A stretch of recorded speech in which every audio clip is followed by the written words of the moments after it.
Subscribe करें और देखें एक दिल दहला देने वाली हॉरर स्टोरी।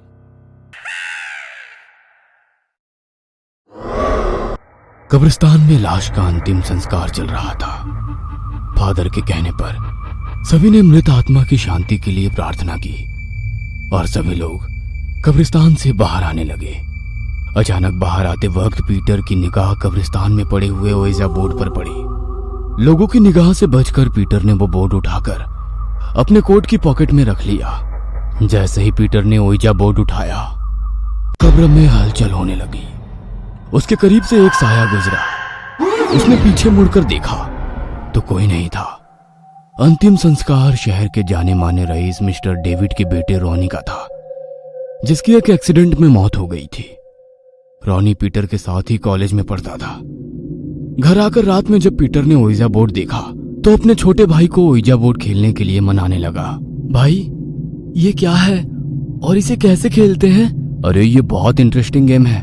इस बोर्ड पर यस, नो और ए से लेकर जेड तक अल्फाबेट के साथ साथ 0 से लेकर 9 तक की काउंटिंग लिखी हुई है।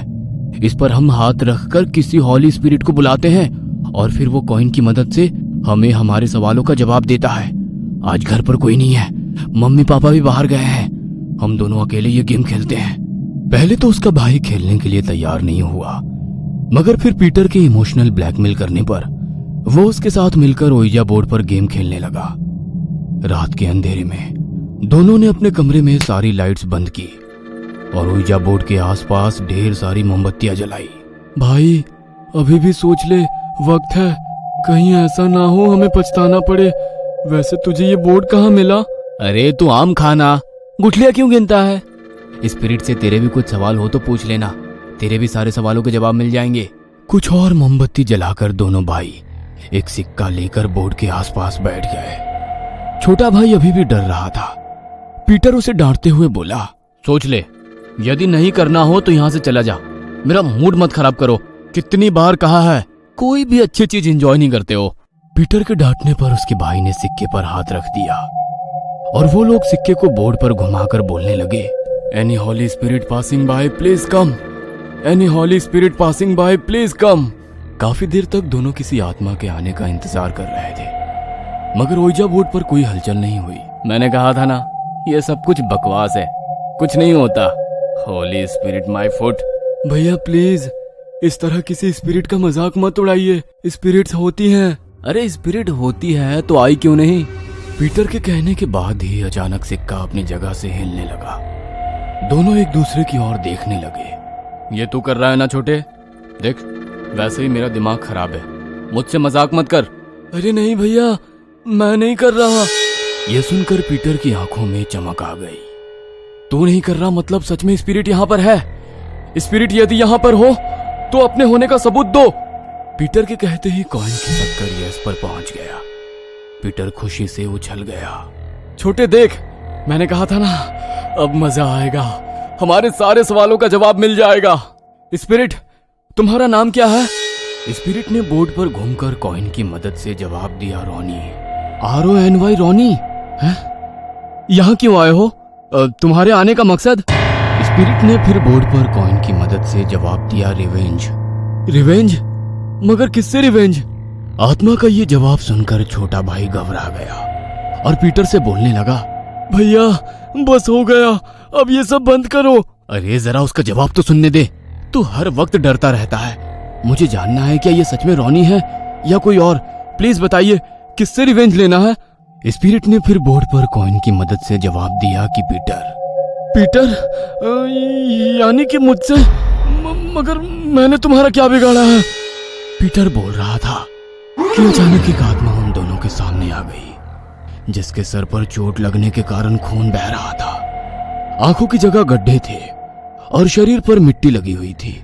अचानक अपने सामने उस रॉनी को देखकर, जिसे आज सुबह ही उसके साथ मिलकर दफनाया था, पीटर की चीख निकल गई। वो डरकर अचानक से उठकर बैठा तो खुद को अपने बिस्तर पर पाया। अपने आसपास देखने लगा तो वहां पर कोई ओइजा बोर्ड या मोमबत्ती नहीं थी। सामने देखा तो एसी चल रहा था, मगर वो पूरी तरह पसीने में लथपथ हो रखा था। उसने एसी का टेम्परेचर कम करके कूलिंग बढ़ाई ताकि उसका पसीना सूख जाए और पास रखी पानी की बोतल से पानी पिया और उस ओइजा बोर्ड के बारे में सोचने लगा। उसने अपनी अलमारी खोलकर देखी तो ओइजा बोर्ड वहां पर सामने वैसे ही रखा था जैसे सुबह कब्रिस्तान से आने के बाद रखा था। ये ऐसे कैसे यहाँ पर रखा हुआ है? इसका मतलब क्या मैंने जो कुछ भी देखा वो एक सपना था? वह घबरा कर अपने पलंग पर बैठ गया। तभी उसे अपने भाई का ध्यान आया। उसका भाई पलंग पर नहीं था। वो उसको खोजने के लिए जैसे ही अपने पलंग पर से उठा, अचानक पूरे घर की लाइट चली गई। मोबाइल की रोशनी में वो अपने भाई को पुकारता हुआ चला जा रहा था। छोटे, कहाँ है तो? छोटे! वो पूरे घर में मोबाइल की रोशनी से उसे ढूंढ रहा था। वो उसे ढूंढते ढूंढते घर के गार्डन में आ पहुंचा। चारों ओर अंधेरा था, केवल मोबाइल की टॉर्च जल रही थी। अचानक उसके सर पर से उड़ता हुआ एक चमगादड़ निकल गया। वह हैरानी से चमगादड़ को देख रहा था। शहर के बीचों बीच चमगादड़ का क्या काम? आज से पहले तो कभी नहीं देखा। तभी उसकी निगाह बगीचे के बीच में लगी हुई कुर्सी पर गई। वहां पर कोई बैठा हुआ हिल रहा था। वो मोबाइल की रोशनी में उसके करीब पहुंचा। उसने डरते हुए उसके कंधे पर हाथ रखा तो वो उसका छोटा भाई था। तू यहां पर बैठा हुआ है और मैं तुझे सारे घर में ढूंढ रहा हूं। चल मेरे साथ, चल अंदर चल। यहां अंधेरे में क्या कर रहा है? पीटर उसका हाथ पकड़कर घर के अंदर ले जा रहा था। तभी लाइट आ गई और सामने से उसका भाई चला आ रहा था। अरे भैया, आप यहाँ पर क्या कर रहे हो? मैं कब से आपको ढूंढ रहा हूँ। आधी रात को अंधेरे में घूमने का शौक कब से आपको हो गया? अपने भाई को सामने देखकर पीटर ने डरते हुए पीछे पलटा तो वहां पर रॉनी खड़ा था। मुस्कुराते हुए पीटर को देख रहा था और उसके मुंह से निकला, बदला लेकर रहूंगा, रिवेंज। पीटर डर के मारे चीख रहा था। उसे चीखते हुए देख उसका भाई बोला, क्या हुआ? क्यों परेशान हो रहे हो? वो रॉनी खड़ा हुआ है। कौन रॉनी? किसकी बात कर रहे हो? वही रॉनी जिसकी स्पिरिट ओइजा बोर्ड के कारण यहाँ पर आ गई। वो मुझसे बदला लेने आया है। क्या हुआ? सब कुछ ठीक तो है? अभी आपको रॉनी देख रहा था, अब आप कोई ओइजा बोर्ड की बात कर रहे हो। और बदला? किस बदले की बात कर रहे हो? क्या किया तुमने? पीटर डर से रॉनी की ओर देख रहा था। तुम्हें याद नहीं, थोड़ी देर पहले हम लोग ओइजा बोर्ड पर स्पिरिट को बुला रहे थे। रॉनी की स्पिरिट आ चुकी है, वो अपना बदला लेकर रहेगी। पीटर की बातें सुनकर उसका भाई उसका मुंह सूंघने लगा। कितनी बार कहा है, यदि शराब सहन नहीं होती तो पीते क्यों हो? कौन सा ओइजा बोर्ड?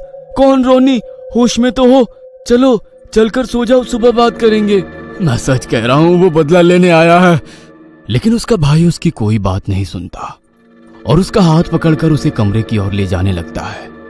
पीटर जैसे ही पीछे मुड़कर देखता है तो वहां पर रॉनी खड़ा था। सारी रात दहशत की वजह से पीटर को नींद नहीं आती है। अगली सुबह वो चर्च पहुंच जाता है और फादर के पास जाकर सारी सच्चाई बताता है। माय चाइल्ड, तुमने जो कुछ भी कहा वो मैंने सुना, मगर तुम्हें कन्फेशन करके रॉनी की आत्मा से माफी मांगनी होगी। शायद वो तुम्हें माफ कर दे। कन्फेशन बॉक्स में खड़ा हुआ पीटर बोल रहा था, रॉनी मुझे माफ कर दे, मुझसे बहुत बड़ी गलती हो गई।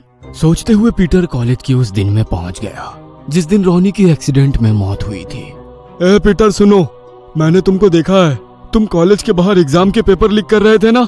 साले, जो लोग साल भर पढ़ते नहीं पेपर खरीद के अच्छे नंबरों से पास हो जाएंगे, और जो लोग पढ़ते हैं उनका क्या?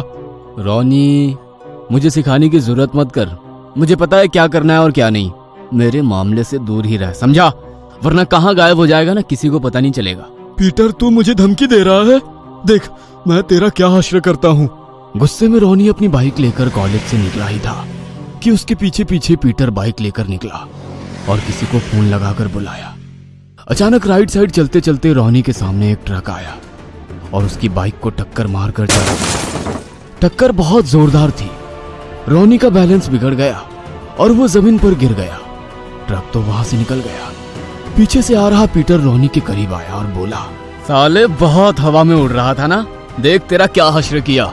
कहते हुए वो उसके आसपास बाइक घुमाने लगा और थोड़ी देर में उसके शरीर पर से बाइक निकाल कर ले गया। ये एकदम शांत खड़ा था। लगता है रॉनी ने मुझे माफ कर दिया। वो रोड पर बिना देखे रॉनी की ओर जा रहा था। अचानक कहीं से एक ट्रक आया और पीटर को मारकर चला गया। रोनी की आत्मा दूर खड़ी इस नजारे को देख रही थी। रोनी ने तो अपने कातिल को माफ कर दिया, मगर गॉड उसके गुनाह को माफ ना कर पाए। ये कहानी आपको अच्छी लगी हो तो हमें सब्सक्राइब करें